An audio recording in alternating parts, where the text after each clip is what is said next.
that they should come quietly and Xerxes will treat them decently. The Athenians, hoping to force the Spartans to fully mobilize their military machine, considered the deal.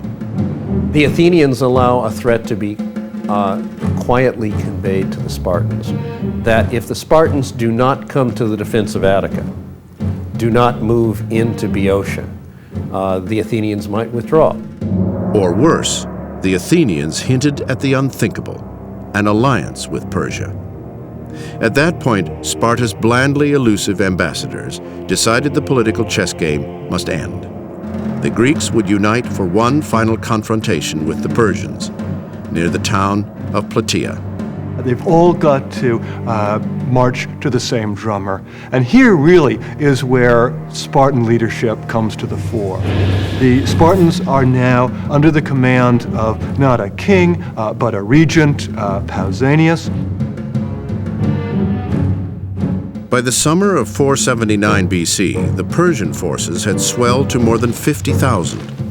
To the south, Sparta mobilized 5,000 of its finest warriors, while Athens contributed an additional 8,000 troops. Then the Spartans armed 35,000 Messenian helots, offering them freedom in exchange for bravery on the battlefield.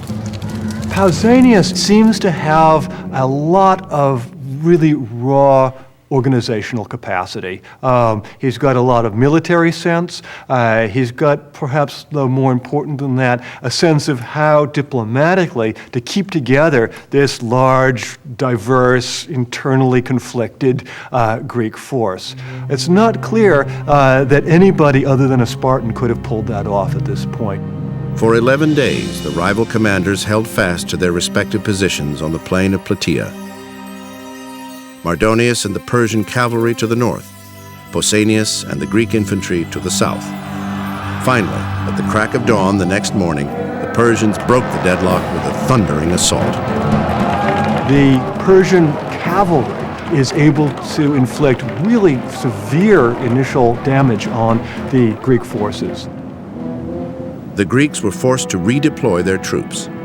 Although the 5,000 Spartan hoplites comprised only 10% of the Allied force, their discipline, heavy body armor, and thrusting spears made them an overpowering presence. I think once the Persians decide to fight an infantry battle on the plain of Plataea, there's not much that Mardonius or the Persian High Command can do, because ultimately it's going to be a question of men with wicker and linen trying to charge ranks of serried spears. And there's no army in the world that can do that other than the Spartan army. As the ferocious battle intensified, the heavily armed Spartans turned the battlefield into a river of blood. The Persians were butchered like cattle.